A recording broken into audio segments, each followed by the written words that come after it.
tracking calories doesn't work for you. Okay, I hear a lot of people say this, and I can absolutely understand why someone would say it.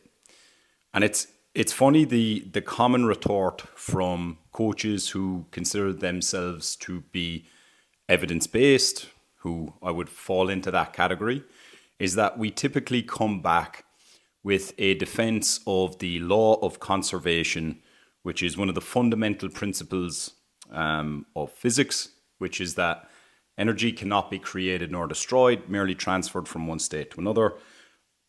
Calories being a unit of measurement of energy. So long story short, you don't know what you're talking about. Calories in, calories out is how fat loss works. You're no exception, right? That's the standard response when someone says calories in, calories out doesn't work for me, okay? Now, you and the coach who's arguing with you, you're both correct, right? But you're coming at it from two different angles. The coach is coming at it from the aspect of here's the theoretical reasons why calories in, calories out denotes all aspects of fat gain, fat loss, muscle gain, muscle loss, all of that, right? But then you as the client, your brain is jumping forward to implementation because you're the one who's actually going to have to do it, going to have to fit it into your lifestyle.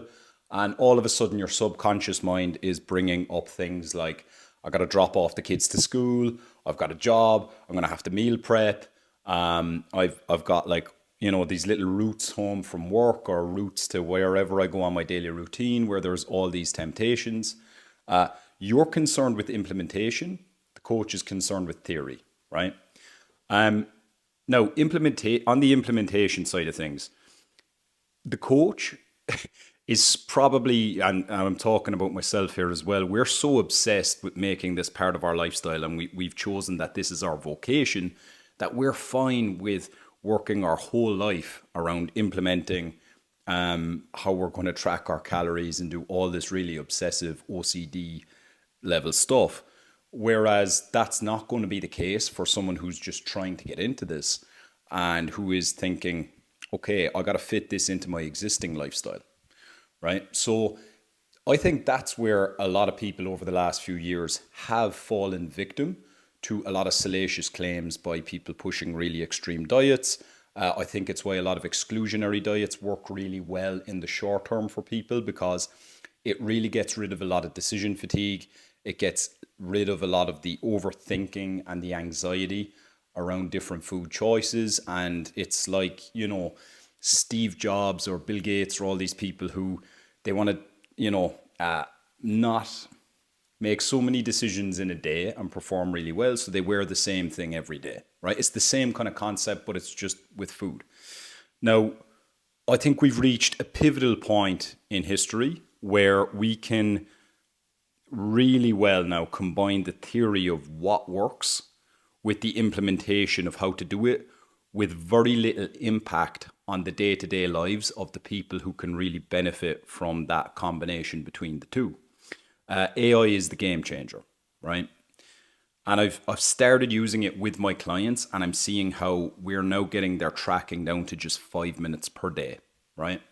So what we're doing is essentially I'm providing them with meal plans. I'm providing them with a cookbook of a series of over 150 different recipes, right? Which are all high in protein, high in fiber, and they're incremented into different calorie blocks, right? I'm getting them to upload all of this information into ChatGPT as part of an initial setup. We're setting up their protein goals, their calorie goals, their fiber goals. We're getting all this information up there in the beginning. And then they've got a prompt sheet that I give them of daily prompts they can use with ChatGPT to help reference the meal plans I'm giving them, reference the cookbook I'm giving them, and then also they can work in as much impulsivity or as much change into their life as they need. So for example, one of my clients right now, he just started with me. He's on a work trip over in the US. And I basically gave him a series of prompts where he can wake up and he can say, right, I'm staying in this hotel in this location, let's say Chicago or whatever. I'm in downtown Chicago on Fifth Street, right? There's always a Fifth Street. It's the US after all. So he's on Fifth Street. I don't know if that's a good area of Chicago. Someone can let me know in the comments. And he's decided, okay, I need somewhere that's convenient for me to pick up a breakfast that's got 50 grams of protein and about 600 calories in it. I want to do the same for lunch. And then in the evening, I want to be able to have a glass of wine with my colleagues that I'm going to be eating with. ChatGPT, help me do this today, right? That takes all of about 10 seconds to put this in as a voice note. And then you're going to get back all of the suggestions. ChatGPT is going to do all the work for you, all the time, the overthinking. And as you spot errors and you correct it, which, is common, right? You can slowly start to transition away from the very cumbersome, time-intensive tracking apps like MyFitnessPal, and then actually get over to a model where you're spending just 5 minutes per day maximum looking through your nutrition with ChatGPT. And over time, as you find like different meals or different series of meals that you find works best for your lifestyle, you just add those as templates. And then basically, this is kind of on autopilot. But then what it allows for is this combination between structure and spontaneity. Because, for example, if someone asks me to go for dinner and drinks or something later tonight, okay, I have my plan, but I'll just put in, okay, I'm going for dinner and drinks tonight.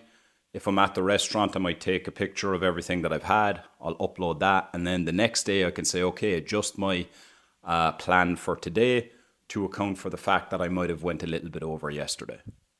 So we've really reached this crucial point in history where we can now align what we know to be true within theory, scientific literature on one part with the implementation on the side of the client, and that we have something in the middle that's handling all the heavy lifting, all the admin, all the overthinking, and we can somewhat outsource the decision making so we can take back more energy for the things in our life that matter. So like family, friends, relationships, etc., while still working towards our fat loss goals.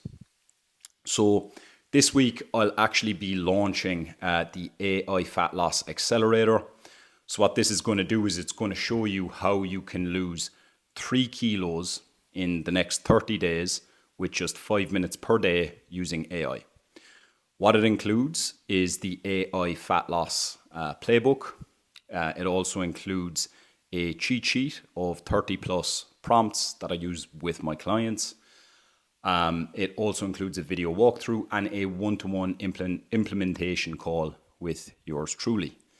It's going to help you get rid of all that decision fatigue about how to fill remaining calories. It's going to help prove to you how calories in, calories out actually really does work, but the problem was just with the implementation all along. And it's just going to save you a bunch of time. Okay, so I'll leave the link in the description of how you can basically sign up for that. And okay, have a good one. And aside from even the AI Fat Loss Accelerator, I really do think that AI and ChatGPT is going to be not just ChatGPT, but that's just my choice because of the memory function. But I think AI in general is just going to help us really align the science behind what works in nutrition with the end client who can actually benefit from it, and help us to dismantle a lot of the BS that's still out there with overly restrictive diets about making certain foods magic and certain foods bad. We're really going to be able to move beyond that, I think, in the coming decade. And I'm super excited about it. Anyway, talk in the next one.